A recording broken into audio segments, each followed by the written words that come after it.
So hello student, welcome to my second video lecture on radicals in organic synthesis. So in the last video we had learned what are the radicals, and again in that we had learned what is the difference between carbocation and carbanion. Again in the last video we had learned various ways by which radicals can be generated. So in that there are three methods by which radical can be generated. The first one is thermal cleavage, then second one is photochemical cleavage, third one is redox reaction. Again in the previous lecture we had learned what are the characteristics of radical. Then we had learned what are the stability factors that affect the stability of a radical. So dear student, in this video lecture we are going to learn persistent radical, then your nucleophilic and electrophilic radical, then radical initiator, then one more important point that is useful for your NET and SET examination, that is characteristic reactions of radical. So thank you.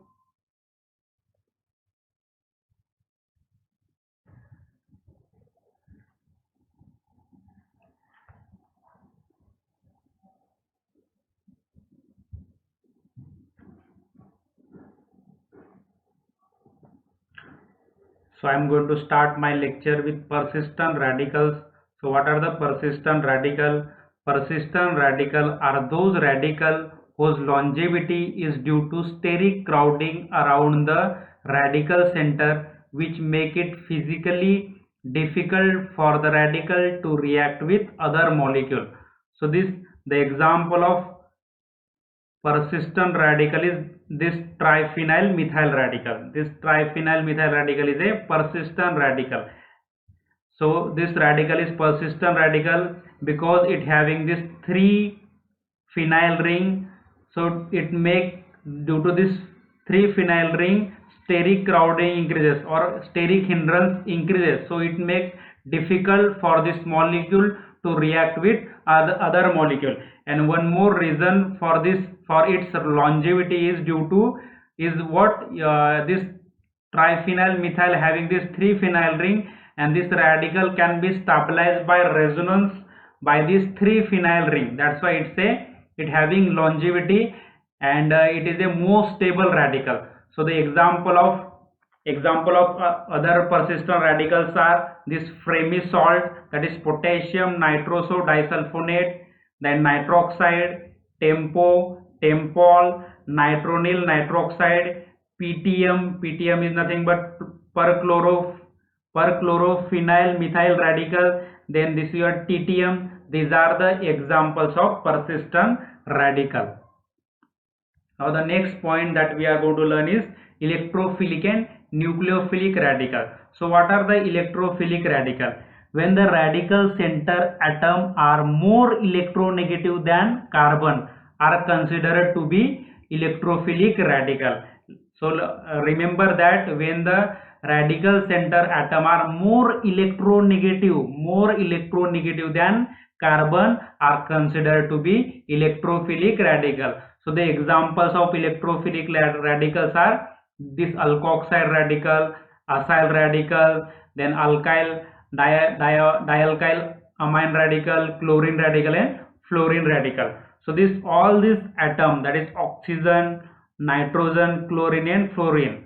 Okay, so these atom are more electronegative than carbon. So that's why these are the examples of electrophilic radical.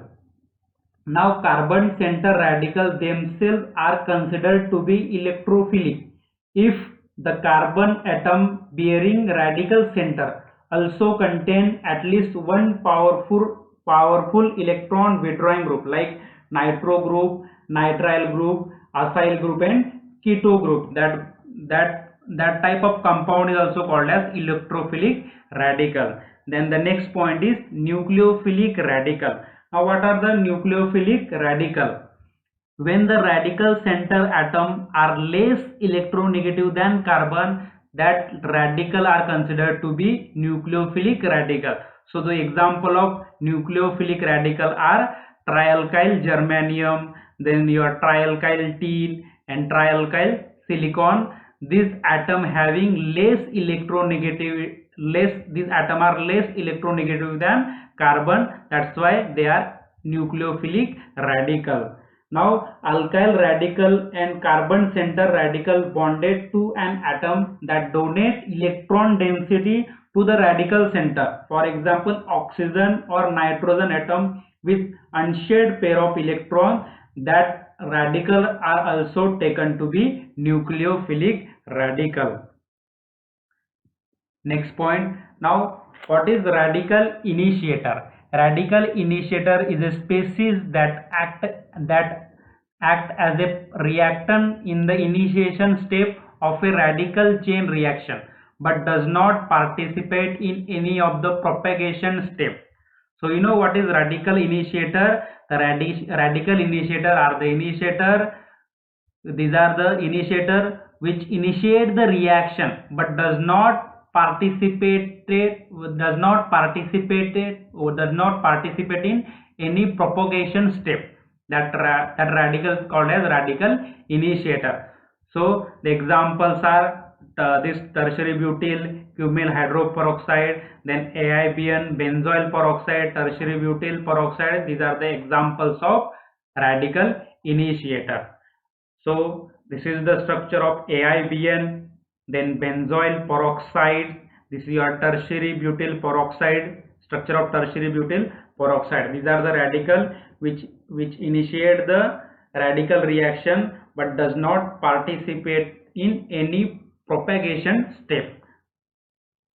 Now we are going to see in detail. So it involves thermal decomposition of weak bond like peroxide and azo compound, which further attack on monomer to create site on the monomer. This step occurs in a solvent case. So solvent do not take part in radical reaction. The process can be initiated by peroxide, that is tertiary butyl and AIBN, like this. Next slide. So to understand what is a radical initiator, so I am going to explain you this reaction. This propene, when react with HBr in presence of tertiary butyl peroxide and heat, you will get this 1-bromopropane. Now in this reaction, this tertiary butyl peroxide act as a radical initiator.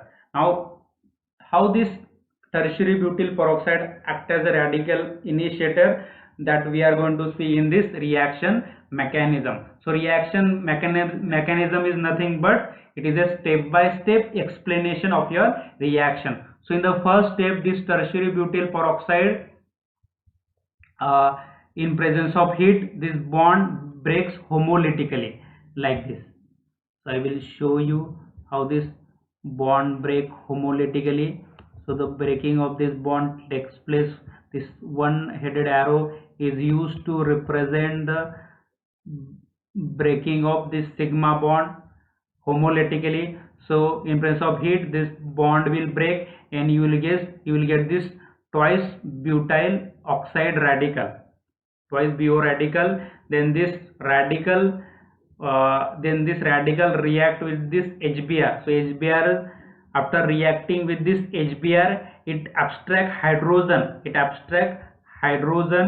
I will show you by highlighter. So it abstract this hydrogen and convert to butyl alcohol, tertiary butyl alcohol, and it generate this bromine radical. In the next step, this bromine radical react with this propene. In the next step, this bromine radical react with this propene and generate this carbon center radical. Now when this react with this bromine, the homolytic cleavage of this double bond takes place and you will get two different types of radical, that is primary and secondary radical. Now secondary radical is more stable, that's why you are getting major percentage of this secondary radical intermediate. Okay, so once you get this secondary radical, it will react with your HBr.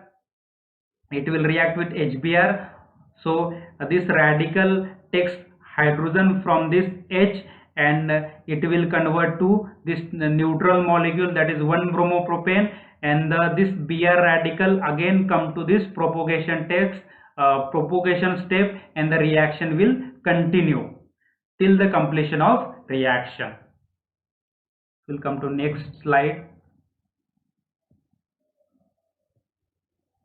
Now, mechanism of free radical reaction. So in mechanism of free radical reaction, the free radical reaction takes place in a 3-step. That is, first step is initiation step, then second one is propagation step, then third one is termination. Now we are going to see this step by step. So what is initiation step? So in this step, free radical required to be carried out in situ by irradiation or heating. Former method is clean and mostly used. So thus a molecule of bromine on irradiation generate 2 bromine free radical.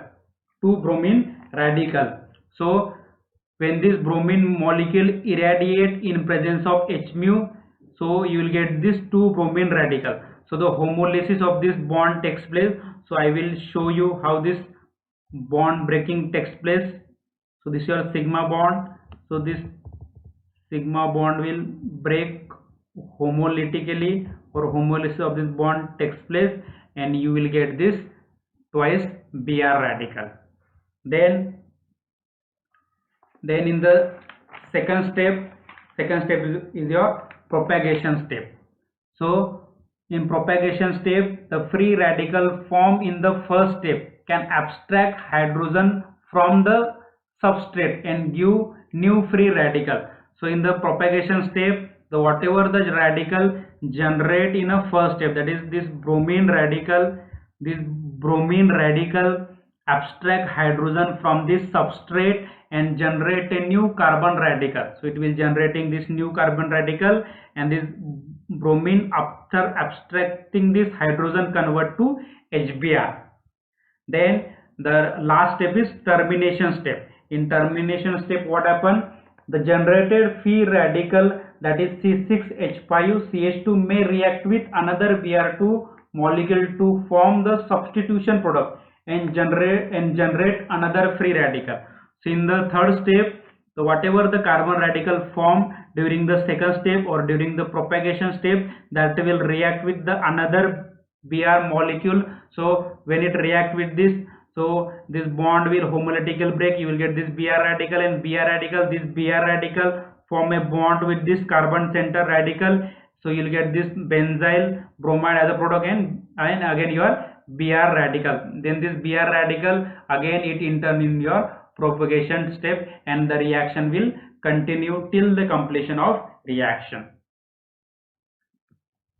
Now next step. Now characteristics reaction of free radical. So free radical shows radical substitution reaction. So when alkane react with any halide, let's say Cl2, in presence of light or heat, that is 240 to 400 degrees Celsius, you will get alkyl halide as a product, and this your HCl. So this is your free radical substitution reaction. So these are the reaction in which one atom in a molecule is replaced by another atom or a group. Notice that in one of the hydrogen atom in methane has replaced by chlorine atom. That's a free radical substitution reaction.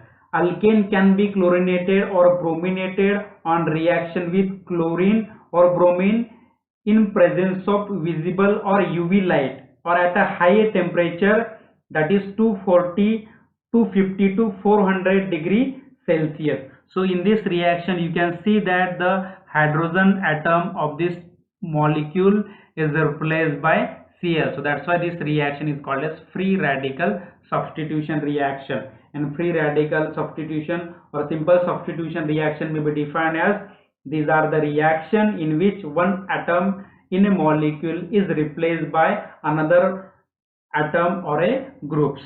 So how this reaction goes, how this alkane is converted to alkyl halide, that we are going to learn step by step. That is, that is what, how this reaction goes, how the bond formation and bond breaking takes place. That is step by step explanation of reaction, that is called as reaction mechanism.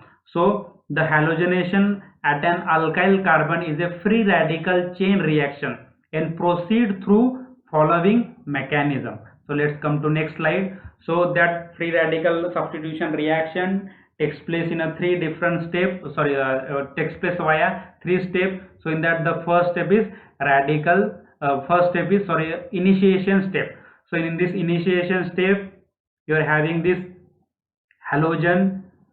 So this halogen molecule, halide molecule, will, the breakdown of this bond takes place homolytically. So this single headed arrow is used to represent the movement of single electron in presence of light or heat. This homolysis takes place and you will get this twice Cl radical. So once you get this twice Cl or X radical, so you will get this that will enter into second step, that is propagation step. So in propagation step, your alkane react with this halide radical. So this halide radical abstract this hydrogen and the bond between this RNH homolysis of this, between RNH homolysis of this sigma bond takes place. You will get this R radical and this hydrogen will combine with this X and it will convert to HX and you will get your R radical. Now in the second step, that this R radical, let me highlight this. So this R radical will come to in second step. In the second step, that R radical reacting with again X2 molecule. So this X2 molecule takes X from this X2, convert to RX, that is alkyl halide and X radical. Now the last step is termination step. So in the termination step, your alkyl radical will react with this X and you will get this RX, and these are the side reactions. So radical reaction will use mixture of product. So again, what your this starting material will generated, that is your reactant will generate this. When this X react, you will get this X2. When RR will react, you will get this another new molecule, that is alkane. So this is the general mechanism. I am again telling you, this is a general mechanism for your understanding, general mechanism for radical substitution reaction. Now in this slide, this order shows the decreasing order of reactivity of halogen. So from this left to right, the reactivity decreases. Why this reactivity decreases? So I am going to tell you, because what, from this to this, so the reason is this fluorine is highly reactive and highly unstable. Fluorine radical is highly unstable and highly reactive, so it can rupture the carbon-carbon single bond. So that's why it's a high most reactive. From this to this, the reactivity decreases. This iodine react too slowly. Now the reaction can be also applied to alkyl chain containing many functional group. The chlorination reaction is not useful. I am saying what, this chlorination, when you do the chlorination and fluorination reaction is not useful, because every alkyl carbon in the molecule is chlorinated, as well as di and polychloro compound are formed. The bromination is much more selective than chlorination. So bromination is much more selective than this chlorination. It is possible that it is possible to brominate tertiary and benzylic position selectively. It should be remembered that greater the reactivity of a species, it should be noted that the greater the reactivity of a species, less will be the selectivity. So this fluorine and chlorine having higher reactivity, so it having less selectivity. So it should be noted that fluorine reacts too violently and it can rupture the carbon-carbon single bond, whereas iodine reacts too slowly. So among this halide, bromine reacts slowly and it will give more selective product. It will give selective product. It can brominate tertiary as well as benzylic position selectively. Now we are going to learn next point, that is stereochemistry of radical substitution.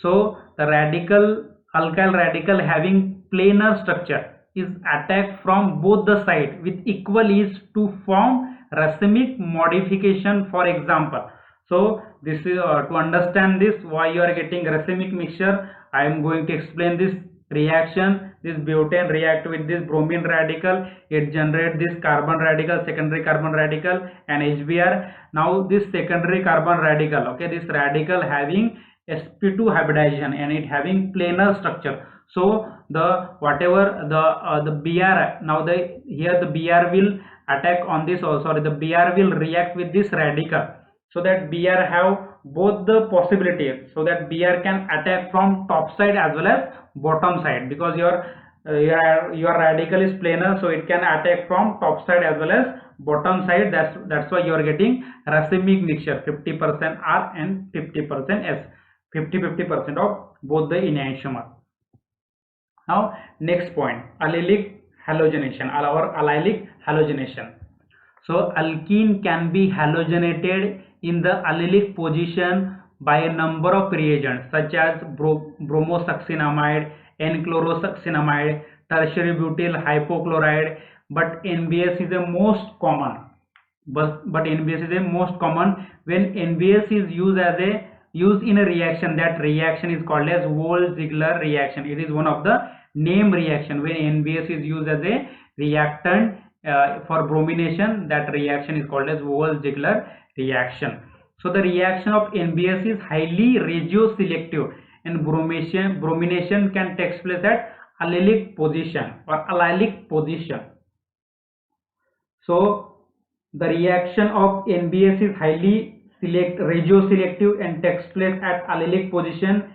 NBS is highly regioselective brominating agent, and alpha position to an aromatic ring or benzylic position, or to carbon-carbon triple bond, or to a carbonyl compound. When the double bond and triple bond are in the same molecule, it prefers to a triple bond. So this NBS, N-bromo succinamide, having very good selectivity. It can selectively substitute the alpha hydrogen from a alpha carbon. So if the double bond and triple bond are there in the same molecule, it can react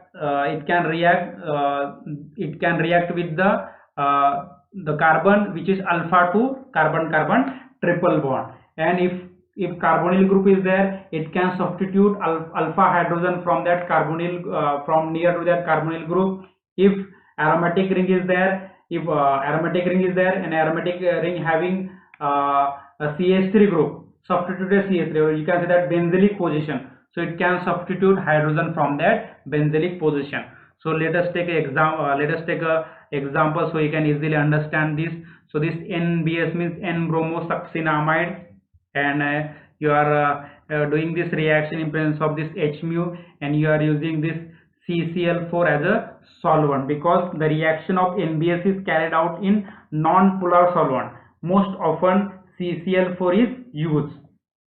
NBS is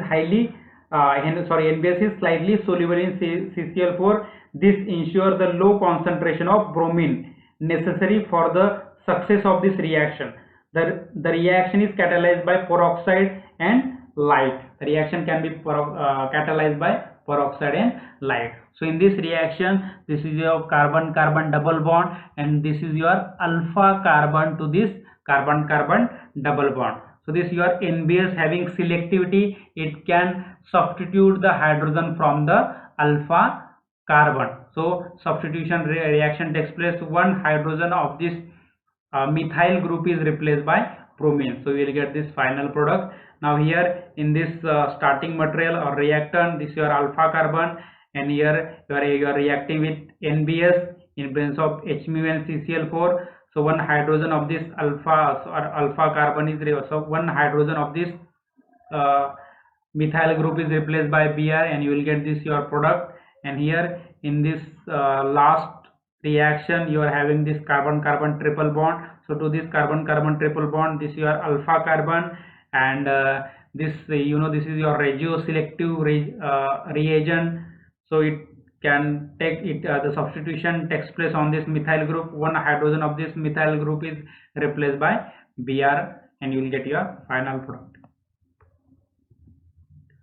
So this is the reaction mechanism, how this allylic bromination takes place. So this your N-bromosuccinamide in presence of light, the homolysis of this N-Br bond takes place. You will get this radical Br radical in this N radical. In the second step, that whatever the radical generated from the first step, that is Br radical, it takes hydrogen from this substrate and generate carbon center radical. So this is your carbon center radical and HBr. So in the third step, again this N-bromosuccinamide react with this HBr, and it taking this hydrogen from this HBr, and you will get this Br2 molecule in this adduct. In the last step, this carbon center radical which is generated which is formed in a step 2 is reacting with this Br2 molecule. So homolysis of this Br molecule takes place. You will get Br radical, and that Br radical will react with this carbon center radical, and you will get this product. Now here you can see that the substitution is taking place on your alpha carbon. So this is a highly regioselective reagent. So by using this reagent, using NBS rather than bromine for allylic bromination, solves the problem of undesired additional product of alkane with bromine. So when you use bromine for the when you use bromine instead of N-bromosuccinamide, the addition reaction takes place. So it solves the problem of addition reaction. It gives substitution reaction only at alpha position. Now, so here the formation of addition product always takes place when high concentration of bromine is used. So in this reaction we are using high concentration of bromine. So so what the two reaction takes place. One reaction at alpha position, and one is addition reaction towards this carbon carbon double bond, because we are using high concentration of bromine, while in the first reaction very trace amount of N-bromosuccinamide we are using. So that's why we are getting this only one product.